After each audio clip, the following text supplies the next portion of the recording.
prays her ninth repentance while trapped in the chaos of lower matter. In this chapter, Sophia draws upon the spiritual power of Psalm chapter 34 to articulate her struggle against the proud demonic powers, self-willed, and his lion-faced power, that seek to extinguish her inner light. Original text reading, Pistis Sophia, chapter 34. Pistis Sophia continued again and sang praises in her ninth repentance, saying, 1.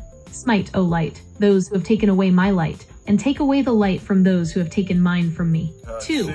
For I am thy light and thy ray. Come and save me. 3. Let darkness and chaos encompass those who press upon me. Say unto my soul, I am thy salvation. 4. Let all those who seek to take away my light completely lose their power. Let them be turned into darkness and fall into chaos, who seek to take away my light completely. 5. Let their light become as dust, and let you, thy angel, smite them. 6. And if they would go into the height, let darkness fall upon them, and let them slip down and fall into chaos. And let thy angel you pursue them, and cast them down into the darkness below. 7. For without cause have they set a lion-faced power as a snare for my light, and they have oppressed the power in me, which they could not take away.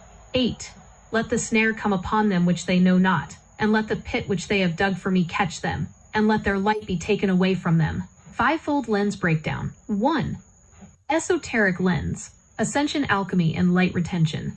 The passage describes the struggle of the divine spark, pneuma, to retain its light photons while submerged in dense material realms. Neutralizing archontic parasites, the lion-faced power, represents the demiurgic/archontic forces, specifically Yaldabaoth, that feed on human spiritual energy. The angel U represents the divine guardian of the light kingdom, an archetypal force of high-frequency geometry that seals lower chaotic portals. 2. Metaphysical lens, the law of energy conservation. Light, pure consciousness, cannot be truly destroyed, only obscured.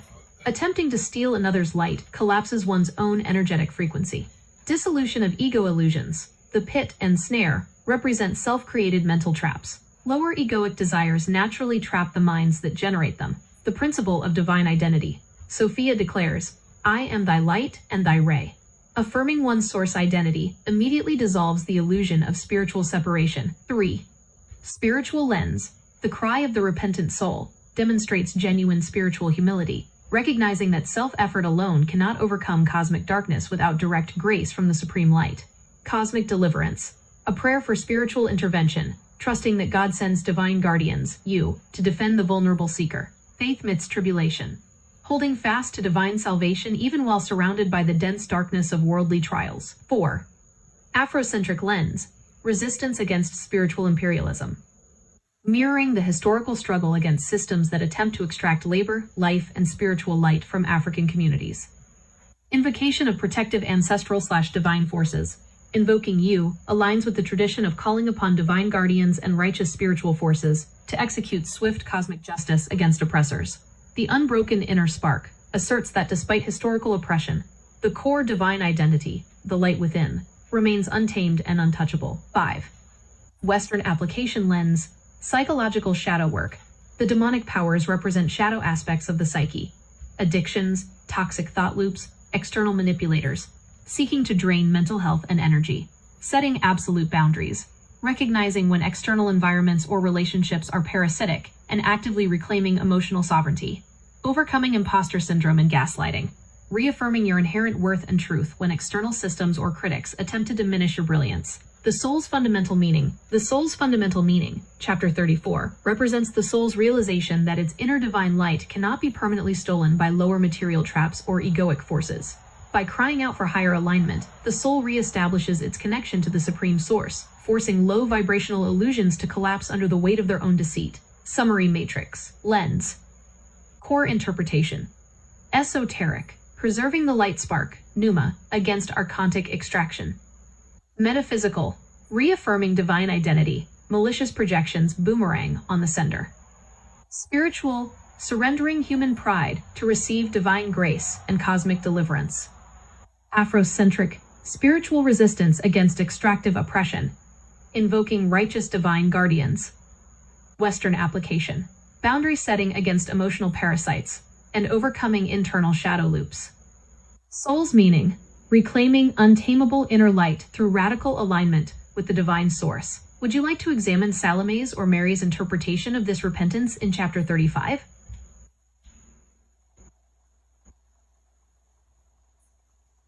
Okay, how do you embody chapter 34 in a Western application and walk it out? Embodying chapter 34 of the Pistis Sophia in a modern Western context means taking Gnostic spiritual warfare off the page and applying it to your mental, emotional, and social life. In Gnostic terms, Sophia is trapped in chaos, fighting off the lion-faced power, a spirit of pride, control, and extraction. Here is how you actually walk out chapter 34 step by step. 1. Identify your light stealers. Recognize spiritual extraction. In verse 1, Sophia demands the return of her light from those who took it. In modern life, your light is your focus, peace, joy, and creative drive. The walk. Perform an energy audit on your day. Who or what leaves you feeling completely drained, anxious, or hollowed out? Action. Identify the parasitic forces, whether it's doom scrolling, an abusive boss, a toxic friend, or an addiction. Acknowledge that giving your energy to these things is giving away your divine light. 2. Affirm your divine identity. I am thy ray. In verse 2, Sophia stops begging from a place of helplessness and makes a bold decree. I am thy light and thy ray. The woke Western culture conditions you to look externally for validation, identity, and worth. Embodying this verse means shifting from external validation to internal sovereignty. Action. When faced with gaslighting, imposter syndrome, or heavy criticism, ground yourself in your source. Repeat inwardly, I do not belong to this confusion. My worth comes from the divine source. 3. Step out of the pit. Let toxic systems collapse themselves. In verses 7 to 8, Sophia notes that her enemies dug a pit for her light, but prays that their own traps catch them instead. The walk, the lion-faced power, represents ego, arrogance, and manipulative control. In the West, when someone attacks or schemes against us, our instinct is to fight back using their dirty tactics, gossip, legal battles, revenge. Action. Do not get down into the mud. When someone plays dirty games at work or in relationships, refuse to participate. Let their deception run its course. Malicious behavior naturally digs its own pit and exposes itself over time. 4. Reclaim your boundaries. Invoke your angel you. In verse 5, Sophia calls upon the angel you, the cosmic ruler who sets boundaries and seals portals, to turn back the darkness. The walk. In Western psychology, you is the ultimate archetype of firm, non-negotiable boundaries. Action. Practice saying a clean, firm no. Seal off the portals through which people drain you. Block toxic accounts. Set hard end times for work hours, and cut off access to individuals who seek to control or exploit you. 5. Practice energetic sovereignty. Protect your peace. Sophia's 9th repentance is fundamentally about spiritual sovereignty, refusing to let low vibrational environments alter your core nature. The walk. You live in a fast-paced, high-stress Western environment designed to keep your nervous system in constant fight or flight. Action. Protect your morning and evening rituals. Do not consume chaotic news or emails first thing when you wake up. Keep your internal light guarded, so you react to life from a place of centered peace rather than defensive anger. Want to walk through how to turn chapter 34 into a daily boundary declaration? Elaborate on the angel you.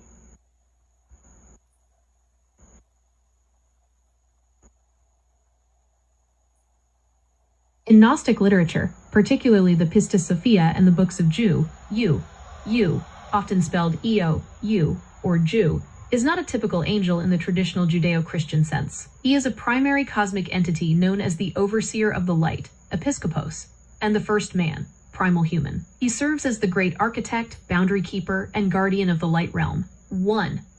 Identity and divine rank. The first emanation of light, you, emanates directly from the ineffable/first light source. He acts as the direct representative of the supreme God within the higher spiritual spheres. The overseer of the light.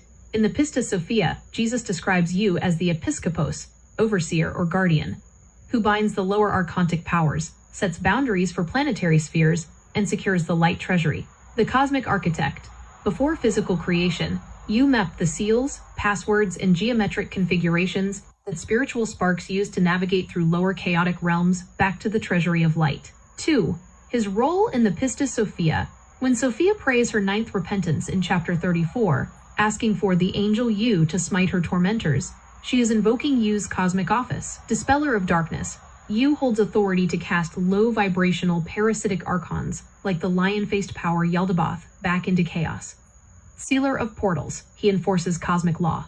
When lower entities try to extract or steal light from ascending souls, U intervenes by sealing the channels and stripping archons of stolen light.